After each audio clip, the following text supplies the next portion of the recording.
Hello. Hello, friends, and welcome to Physics Online. Today we are looking at continuous charge distribution. So you see, we last time we studied what happens when we look at a single charge. We know how to calculate the electrical field due to a single charge, and it is given by 1 by 4 pi epsilon naught q upon r square. We also saw that if there is a collection of charges, like discrete collection of charges, let us say 1 2 3 4 up to 10, then the electrical field at a given point is simply the vector sum of the electrical fields produced by individual charges. Now we look at charges which are distributed over a extended geometry. Like for instance, let us say that I have taken a line over here and then I have given this rod a charge. So let us say I have given it a positive charge.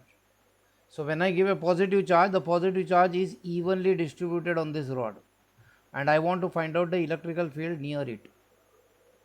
In such a case, we use what is called as the concept of continuous charge distribution.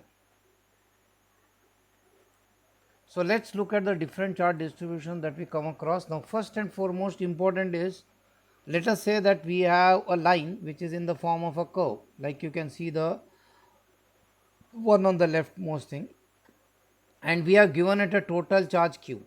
So we have given it a total charge q, and we know that the length of the charge is length of the wire is L. So we given it a total charge q and divided by its length L. So what we get over here is called a linear charge density.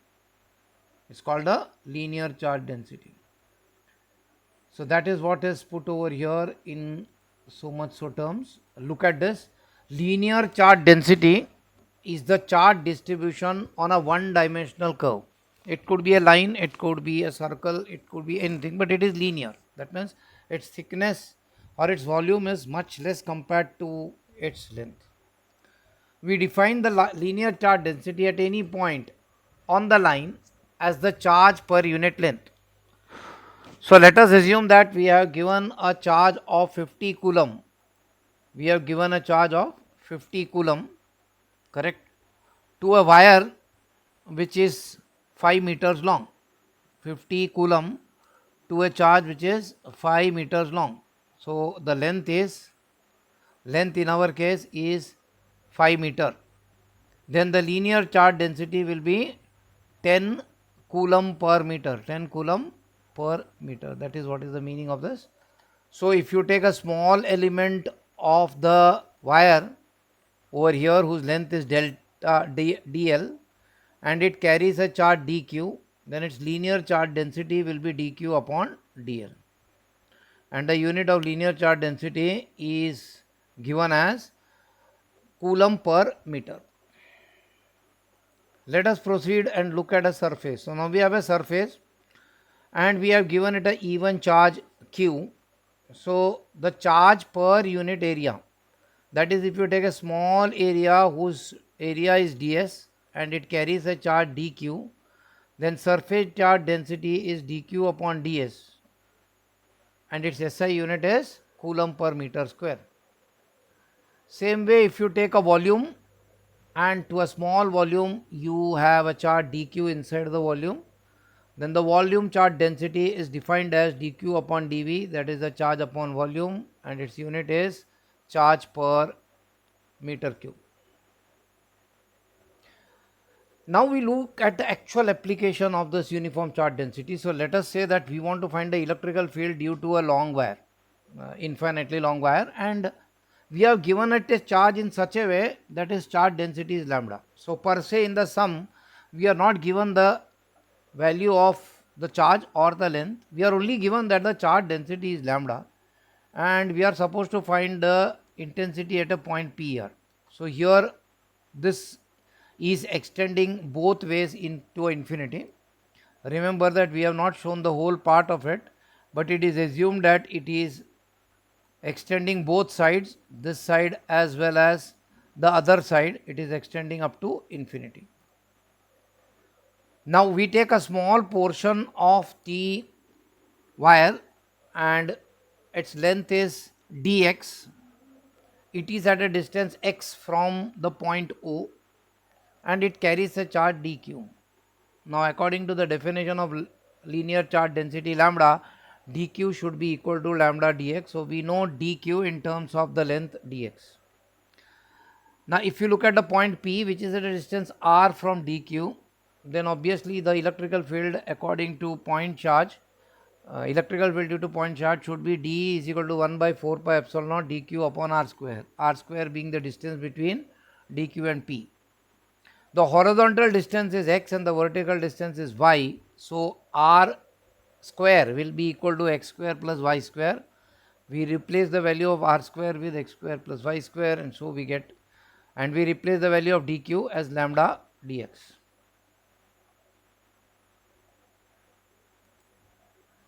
Yeah, we go further and see that for every component on the left of O, there exists a element on the right equidistant from O, such that it also gives you the same electrical field. And if you take components of the electrical field due to the two small elements d, we see that the horizontal components d sin theta and d sin theta cancel each other. So look at this, the first one we have resolved at d sin theta and d cos theta. The y component again, x component again is d sin theta and d cos theta. So the vertical component gets superimposed and the horizontal component cancel each other.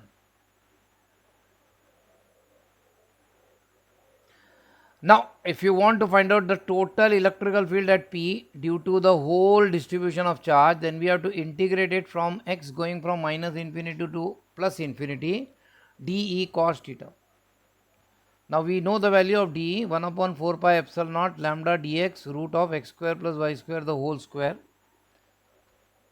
So in this lambda 1 by 4 pi epsilon naught is a constant, so we have removed it out, so we get lambda upon 2 pi epsilon naught, and we integrate from 0 to infinity cos theta upon this. Now if you look at cos theta, you will get this as, here we will do a little bit of arithmetic, so this is our part. Now we know that from the diagram tan theta is x upon y, so we can say that dx is equal to y sec square d theta.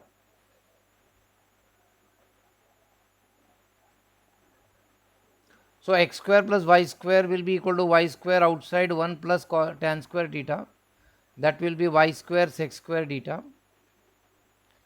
Now when x is 0, from your substitution you will see that theta is 0, and when x is infinity, your angle is pi by 2. Putting all those values over here, we get, instead of the dx, we write it as y sec square theta d theta. Instead of x square plus y square, it becomes y square sec square theta, and then we get cos theta.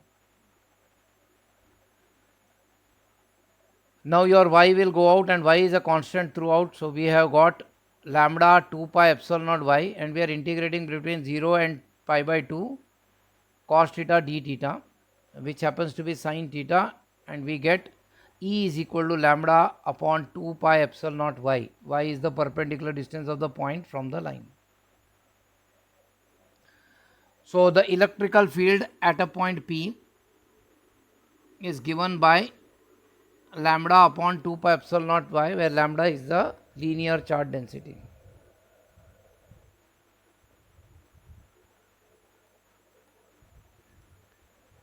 We look at another example where we look at a ring. So you see we have a ring whose radius is a, and we have given it a charge, and the charge density is lambda, which we can take it as equal to total charge upon 2 pi a, 2 pi a being the circumference, that is the total length, and P is a point on the axis. We want to find the electrical field at this point. Now the distance between dl and P is r, and from the diagram you can easily say that r square will be equal to a square plus x square, or r will be equal to root of x square plus a square square root.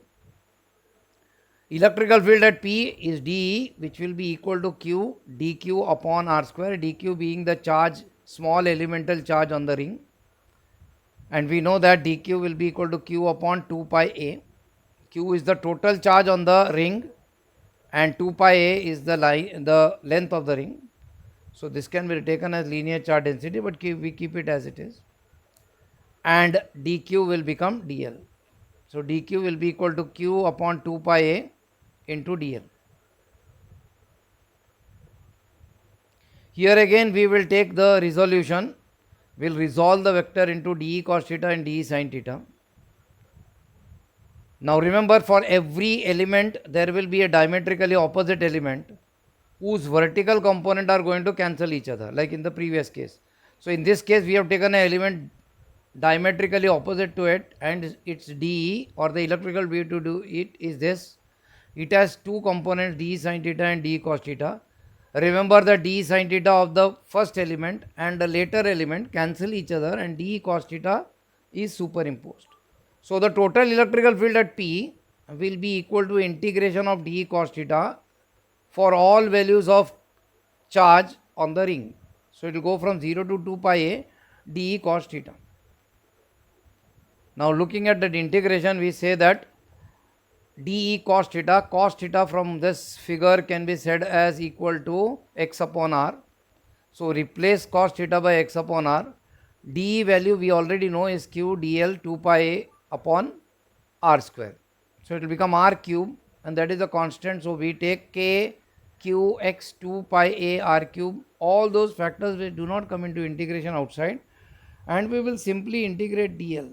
Now when we integrate dl across the whole ring, it will be give you the circumference. So you will get 2e is equal to qx 2 pi a upon 2 pi r cube. Now remember that your r is equal to x square plus a square raised to 1 by 2. Putting it over here, and the value of k as 1 pi 4 pi epsilon naught, we'll get E is equal to qx root of x square plus a square raised to 3 by 2. Now if you look at infinity, then the value of a will be very small compared to x, so we can ignore it. So it will become q upon x square. And if you look at the center, then x will be 0, so the electrical field at the center will be 0. So at a very large distance, this can be taken as x square, so you get this value, and at the center it will become 0. And for value comparative to a, this is the value of E. Now in the next option, we look at a part of the circle or a semi-circle like this. The charge density again is lambda, and we got a point P which is at the center of the arc. So you take an element dE, and it produces an electrical field dE, which is given by 1 upon 4 pi epsilon naught dq upon a square, a being the radius of the semicircular ring, and dl is the length of the element we have chosen, dq is the charge on it, so dq will be equal to lambda into dl. Now theta is the angle that E makes with the horizontal line, so we can resolve this into two parts, cos theta and sin theta. Here again, for every element here, we will get an element, symmetrical element on the other side, whose vertical part will balance each other. So dE sin theta cancels out, and the net electrical field at P is simply the addition of all dE cos thetas. So it will become 1 by 4 pi epsilon naught dq upon a square cos theta. dq is replaced by lambda dl, so it will become lambda dl is replaced by a d theta. So now remember, the integration part is only cos theta into d theta. So we put the value of k, and ultimately we will get 1 upon 2 pi epsilon naught lambda upon a, because these are constants, and we integrate it from cos theta from 0 to pi by 2. Integration of cos theta is sin theta. Sin of pi by 2 is 1, sin of 0 is anyway 0. So ultimately we will get E is equal to 1 by 2 pi epsilon naught lambda upon a. So value of the electrical field at the center is given by this. So this is one way of finding the electrical field due to infinite charge distribution, charge distributed over a large geometrical area. In the next part, which is very important, we will come across what is known as Gauss law, which simplifies our work to a very great extent. And then we'll look at application of Gauss law. Till then, thanks for joining me, and do subscribe to the channel and share it so that more and more students can view the channel. Thank you. Thanks a lot.